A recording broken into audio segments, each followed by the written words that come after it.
MP Chamala Kiran Kumar Reddy మాట్లాడుతున్నారు. Live లో చూద్దాం. తెలంగాణకి ఇచ్చిన మాట ఎందుకు కట్టుబడి ఉంటలేదన్న విషయాన్ని ఈరోజు మనం చర్చ చేసుకుందామని చెప్పి ఇటు బీఆర్ఎస్కి సంబంధించిన రాజ్యసభ ఎంపీలను, ఇటు బీజేపీకి సంబంధించిన లోక్సభ ఎంపీలను, ఇటు మీ ఎంఐఎం నుంచి ఓవైసీ గారు వచ్చారు, అందరం కూడా కలిసి మాట్లాడుకొని రేపు 10వ తారీఖు నుంచి 0 అవర్ ఉంటుంది, మాకు క్వశ్చన్ అవర్ ఉంటుంది, 377 ఉంటుంది, అడ్జర్న్మెంట్ ఉంటుంది. ఎక్కడ సెలెక్ట్ కాకున్న ప్రశ్నలు పట్టుదల ఉంటే స్పీకర్ని బట్లాడుకొని ఆ ప్రశ్నకు ఈ సబ్జెక్ట్కి సంబంధించిన ఏ మెంబర్ అన్న ప్రశ్న అడిగినప్పుడు దానికి సప్లిమెంటరీ కూడా అడిగే అవకాశం ఉంటుంది మాకు. ఇవే కాకుండా అందరం ఎంపీలం కలిసి ఏకదాటిగా మనం అందరం ఒక్కటే, మన రాష్ట్రం నుంచి గెలిచిన కాంగ్రెస్ ఎంపీలైనా బీజేపీ ఎంపీలైనా ఏ ఎంపీలైనా ఇవాళ మనకు ఒకటే డెవలప్మెంట్ అనే అంశం. రాజకీయాలు అయిపోయినాయి, ఎన్నికలు అయిపోయినాయి, గెలిచినాం. మీరు 8 మంది గెలిచారు, మేము 8 మంది గెలిచినాం, ఓవైసీ గారు గెలిచారు, 17 మంది ఉన్నాం, రాజ్యసభ ఎంపీలు ఉన్నారు బీఆర్ఎస్ నుంచి కూడా. అందరం కలిసి కనుక మనం ఈ మంత్రులందరినీ కలిస్తే డెఫినెట్గా ప్రెజర్ బిల్డప్ అయ్యి ఇమీడియట్గా మనకు దీంట్లో ఉన్నటువంటి అంశాలన్నీ కూడా పరిష్కరించే దిశగా వస్తుంది. కానీ ఈ అన్నిటికీ పరిష్కార మార్గం ఎక్కడ, ఎందుకు మనకు పరిష్కార మార్గం దొరుకుతలేదు? ఈ మధ్యకాలంలో రేవంత్ రెడ్డి గారు కూడా పదే చెప్తారు. ప్రతిసారి సానుకూలంగా స్పందిస్తున్నటువంటి మంత్రులు కానీ ప్రధానమంత్రి కానీ ఎందుకో మన దగ్గర ఉన్నటువంటి బీజేపీ ఎంపీలకు చిత్తశుద్ధి లేదు. కాంగ్రెస్ వాళ్ళు రాజకీయ కోణం ఆలోచిస్తారు ఇక్కడ డెవలప్మెంట్ కోసం. ఒకవేళ బీజేపీ కాంగ్రెస్ హయాంలో తెలంగాణకు నిధులు వచ్చినా, కాంగ్రెస్ హయాంలో త్రిబుల్ రోడ్ అయినా, కాంగ్రెస్ హయాంలో మెట్రో అయినా, కాంగ్రెస్ హయాంలో రేడియల్ రోడ్స్ అయినా, కాంగ్రెస్ హయాంలో ఐఐఎం యూనివర్సిటీ వచ్చినా, కాంగ్రెస్ హయాంలో నవోదయ స్కూల్స్ వచ్చినా, కాంగ్రెస్ హయాంలో సైనిక్ స్కూల్ వచ్చినా, కాంగ్రెస్ హయాంలో బయ్యారం ఉక్కు కర్మాగారం వచ్చినా, కాంగ్రెస్ హయాంలో ఏది వచ్చినా కాంగ్రెస్కి బెనిఫిట్ అయ్యిద్ది. మనం వచ్చేసారి మనం ముఖ్యమంత్రి కావాలి, మన ప్రభుత్వం ఫామ్ చేయాలి అన్న పిచ్చి ఆలోచనను తీసుకుపోయి ఇక్కడున్న ఎంపీలు తీసుకుపోయి అక్కడ వాళ్ళ మనసుని కలుషితం చేసే ప్రయత్నం చేస్తున్నట్టుగా మాకు ఈరోజు డౌట్ ఉంది.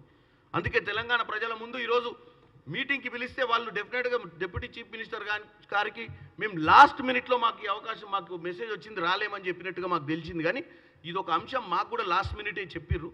ఎల్లుండి పార్లమెంటుకు పోయేది ఉంది. ఖాళీ చేతులతోటి పోకుండా ఈరోజు ఒక హ్యాండ్ ఫుల్ ఆఫ్ ఇన్ఫర్మేషన్ తోటి మేము పార్లమెంటుకు పోతున్నాం. దేనికి పార్లమెంట్ పోతున్నాం? రానున్న నెల రోజులలో పార్లమెంట్లో దీని గురించి ప్రశ్నించడానికే మేము పోతున్నాం. కాబట్టి నేను ఒకటే చెప్తున్నా, అటు బీఆర్ఎస్ అయినా బీజేపీ అయినా కాంగ్రెస్ అయినా మనమందరం కూడా ఈరోజు ఈ రాష్ట్రం నుంచి ఢిల్లీలో పార్లమెంటుకి ఎన్నుకోపడ్డాం. మనం అక్కడ ఉండి పనిచేయాల్సిన అవసరం ఉంది. మనం అక్కడ ఉండి మన రాష్ట్రానికి సేవ చేసినప్పుడే మన రాష్ట్ర ప్రజలు మనల్ని గుర్తిస్తారు. ఇక్కడ రాజకీయాలు చేయొచ్చు, తప్పదు. మీరు కూడా మీకున్న అజెండా మీకుంటుంది, మాకు అది రాజకీయంగా పక్కన పెట్టి డెవలప్మెంట్కి వచ్చినప్పుడు అందరం కలిసిపోవాలని కోరుకుంటున్నాను. ఈ యొక్క అంశాన్ని మీ అందరికి కూడా ఈ యొక్క మెటీరియల్ పంపిస్తా, మీ అందరికి కూడా అవగాహన వస్తుంది. ఎందుకంటే మన రాష్ట్రానికి సంబంధించిన ఏమేమి పెండింగ్ ఇష్యూస్ ఉన్నాయో ఇవన్నీ కూడా ఈరోజు చర్చ చేసినాం.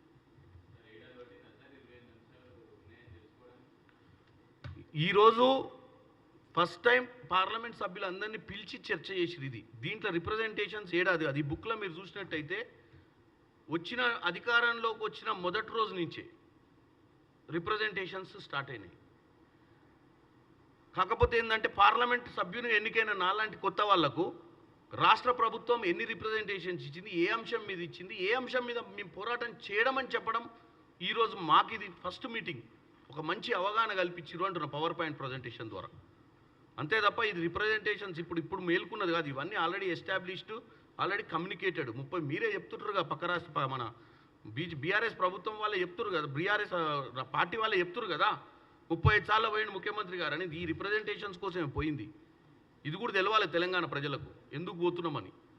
మాకే గతంలో ఎప్పుడన్నా చూసిర్రా? పొద్దున ఎవరన్నా మినిస్టర్ ప్రధానమంత్రి వస్తేనే బీఆర్ఎస్కి సంబంధించిన ముఖ్యమంత్రి రిసీవింగ్కి పోడు.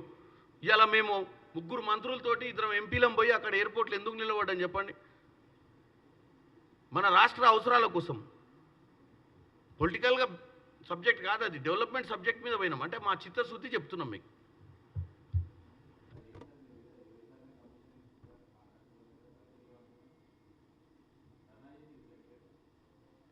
నేను ఇందాకనే ఒక అంశం చెప్పిన, ఈ రాష్ట్రంలో గత ప్రభుత్వం పెట్టిన బకాయిలు చెల్లించే ప్రయత్నంలో వీలైనంత మటుకు ప్రతిరోజు నేను పెట్టిన ప్రెస్ మీట్లో కూడా చెప్పిన 12%కి ఇంట్రెస్ట్ తెచ్చిర్రు ఇక్కడ దోసుకోవడానికి.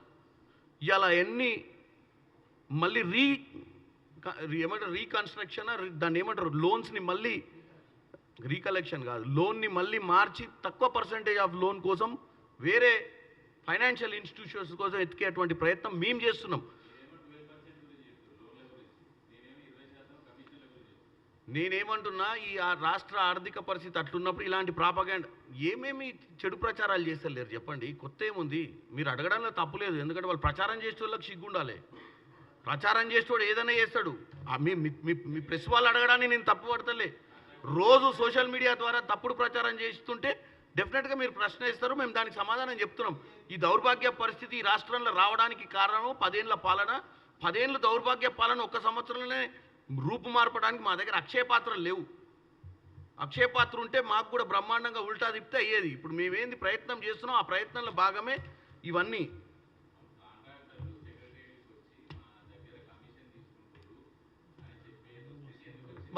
ఎవడైనా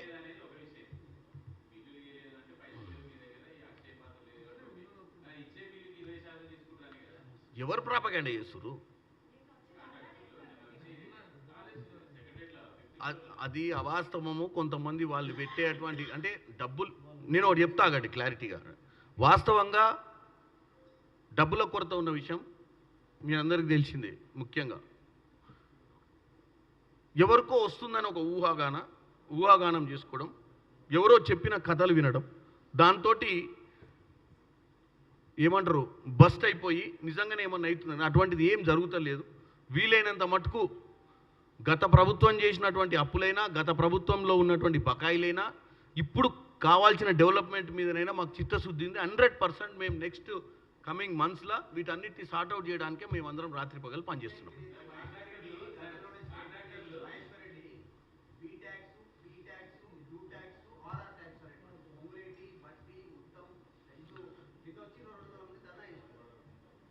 నేను మహేశ్వర్ రెడ్డి గారి గురించి, అంత మహానాయకుని గురించి మాట్లాడే స్తోమత నాకు లేదు. ఎందుకంటే వీళ్ళందరూ కూడా అక్కడ బెంచ్లో మార్కులు సంపాదించుకోనికే, బీజేపీ పార్టీలా వాళ్ళ ఉనికిని కాపాడుకోనికే ఒక ప్రాపగాండా చేస్తుంటారు.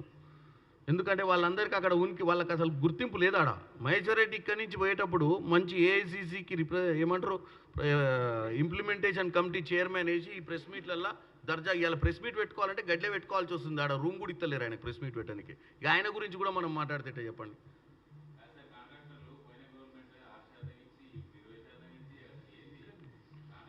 చారి గారు, మీరు ఏంటంటే మీరు వేగ్గా ఏదో ఒక ఇన్ఫర్మేషన్ వచ్చి నిన్న వచ్చిన వాళ్ళ సబ్జెక్ట్ అనేది కొంతమంది ప్రొవోక్ చేస్తే వస్తారు. మనిషి అనే వ్యక్తి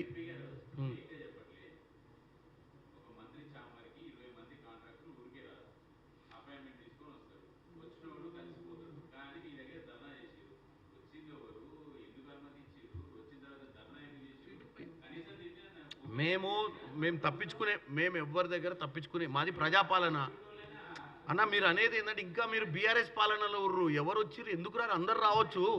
ఎవరన్నా అపాయింట్మెంట్ తీసుకోవచ్చు. వాళ్ళ క్రాస్ వెళ్ళి వాళ్ళ బ్యాక్గ్రౌండ్ చెక్ చేయాల్సిన అవసరం లేదు. వాళ్ళు వచ్చిర్రు, వాళ్ళ మనసులో బాధ, వాళ్ళు ఏమనుకుంటుర్రో, వాళ్ళు ఏం ఊహిస్తుర్రో, బయట జరుగుతుంది అనుకుంటుర్రో వాళ్ళు చెప్పిర్రు.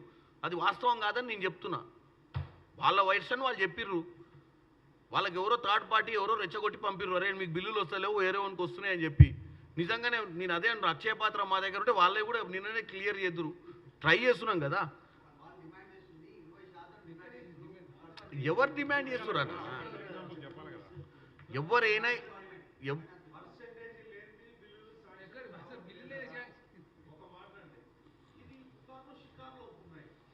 వాటినే ఖండిస్తున్నా కదా ప్రజల ముందు ఇక్కడ.